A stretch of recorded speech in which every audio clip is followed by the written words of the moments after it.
Hello আমার সাকিবেন ভাইরা বোনেরা, চলে এলাম আরও একটা নতুন ভিডিও নিয়ে। আরে আজকে সারাদিন রকস্টার নিয়ে কথা বলা হয়নি। এসব অ্যাওয়ার্ড ফ্যাওয়ার্ডের চক্করে আমরা এদিকে মাথা দিতে গিয়ে ভুলে যাচ্ছি নাকি মেগাস্টার শাকিব খানের রকস্টার আসছে ভাই। আমাদের এত এসব অ্যাওয়ার্ড ফ্যাওয়ার্ড গোনায় ধরার কোনো সময় নেই। আমরা রকস্টার নিয়ে মেতে থাকবো এখন, কেননা রকস্টারের কাজ তুঙ্গে চলছে, তুঙ্গে। একদিকে শ্যুট করছে টিম, অন্যদিকে মিউজিক্যাল টিমটা ঘন্টার পর ঘন্টা স্টুডিওতে টাইম কাটাচ্ছে, সময় কাটাচ্ছে তাদের কাজের জন্য। মাই গড, দুর্দান্ত ব্যাপার স্যাপার। আর একটা জিনিস আমার খুব ভালো লাগছে, সেটা হচ্ছে যিনি এই সিনেমার ব্যাকগ্রাউন্ড স্কোরার, যিনি কাজ করছেন, তিনি কিন্তু কনস্ট্যান্ট পোস্ট করতে থাকছেন, স্টোরি দিতে থাকছেন।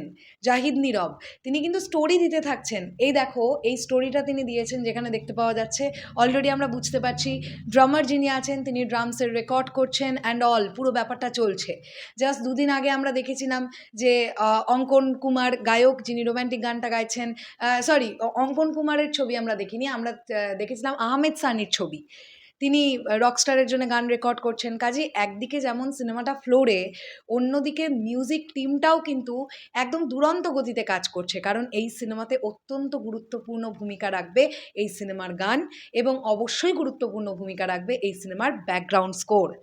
কাজে এই ব্যাপারটা আমার খুবই ভালো লাগছে, যে এই যে কলাকুশলীরা সিনেমার ক্ষতি না করে, যতটুকুনিতে ক্ষতি না হয় সেটুকুনি যে দর্শকদের জানাচ্ছে, এটা ডেফিনেটলি একটা প্রমোশনাল প্যাটার্ন, যেটা কিন্তু খুব ভালো লাগছে। আর এছাড়া রকস্টারের প্রমোশন কী ওয়েতে চলছে আমরা তো দেখতেই পাচ্ছি।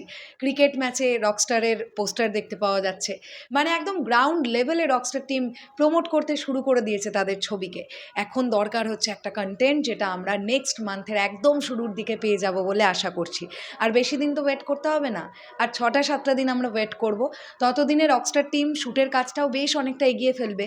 ইতিমধ্যেই 72-75% শ্যুট ডান, ঠিক আছে? পরের মাসের 10 তারিখের মধ্যে ক্যামেরা ক্লোজ করে ফেলবে রকস্টার টিম। এই আপডেটগুলো আমি তোমাদেরকে আগেও দিয়েছি, নতুন কিছু বলছি না, জাস্ট একবার রিপিট করে দিলাম। আচ্ছা, রকস্টার নিয়ে কথা বলতে বলতে আরও একটা বিষয় নিয়ে আমার কথা মনে পড়লো, জানো?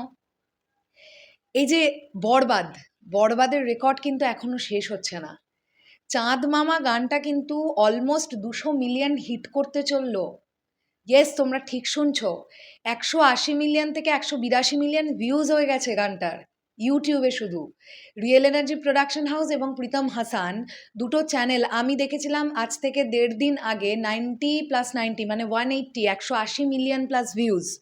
এখন এক্স্যাক্টলি বেড়েছে কিনা আমি জানি না, তবে আমার এক্ষুনি মনে হলো আমি এইটা নিয়ে কিন্তু কথা বললাম, যে এটা একটা বিশাল রেকর্ড।